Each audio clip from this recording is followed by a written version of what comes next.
Hey guys, well, I'm back from Alaska, and we were gone quite a while, and there were some things that kind of happened while I was gone to my greenhouse. I guess there were some nasty windstorms and whatnot, and there were some things that I wanted to do to this. I did a video on modifications for this Harbor Freight greenhouse, but there were some things that I was going to do, and I was going to wait until I got it ready for winter. And I should have done them beforehand, but anyways, I'm going to go inside. I'm going to show you some of the things that I need to do that I should have done before. Now, one thing is, I showed securing these panels here on the sides with extra grommeted screws and more clips and stuff. I did not do it on the top, so a couple of them blew. And to tell you the truth, I mean, a lot of times I'm beginning to think that this Harbor Freight greenhouse is more trouble than it's worth.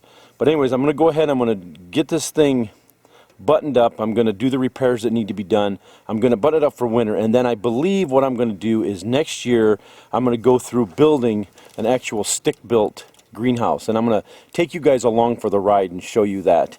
I had one once before, and in a place I lived before, and I didn't bring it with me, and I should have probably dismantled it and brought it with me, but I went and bought this thing, and I've had this thing many years now. It's held up fairly good, but there's always challenges because these poly panels break down over time, and there's just nothing you can really do to secure these things from breaking down. The sun just breaks them down, they crack, and they break. And that's what's happened to a few of these that are, well, they're getting bugged, sorry.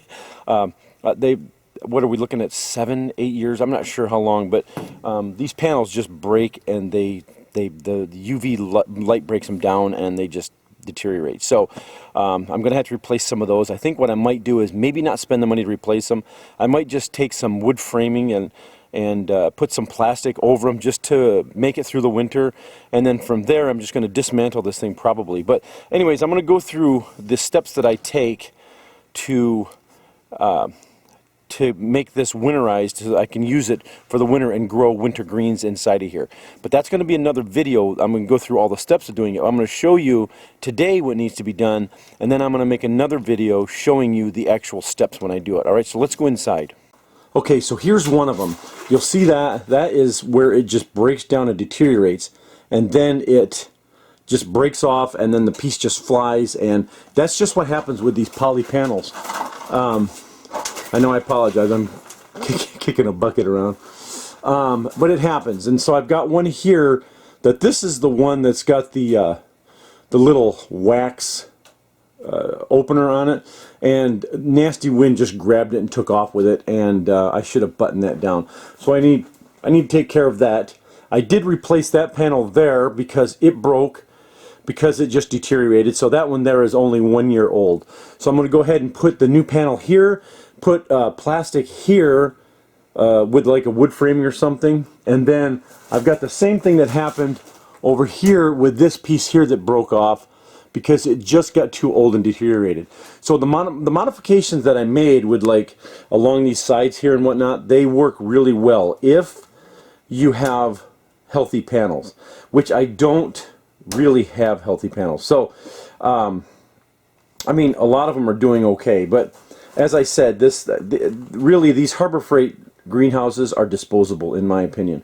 So they're a great thing to have if you only need something for 5 or 6 years, but I'm really beginning to have some strong dislikes for this. Now it's done its job for many years, but yeah, it might be time to move on.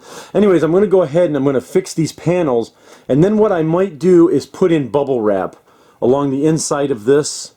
I'm not absolutely positive that's what I'm going to do. I'm going to see how our winter goes. But anyways, I may tape bubble wrap inside of this thing and get it ready. I'm going to I'll plug the fan back in, and I've got a fan that I'm going to be putting in here because the old one that I had, it just wasn't, I didn't like it because it didn't have the power that I wanted. So it was just moving very slow. So what I'm going to do is I'm going to put a new fan in here and wire a new one directly to the outlet, and then that'll give me circulation. The fan will be blowing from here, circulating in the air, and that will be an exit fan to kind of draw air out. That won't be on all the time. It'll be on a thermostat, a temperature kind of gauge. That way, I mean, sometimes in January it might be 30 degrees outside, but it could easily be 80 inside of here. So anyways, I'm going to do that, and then I'm going to work on the door also, because the door here is not the healthiest thing.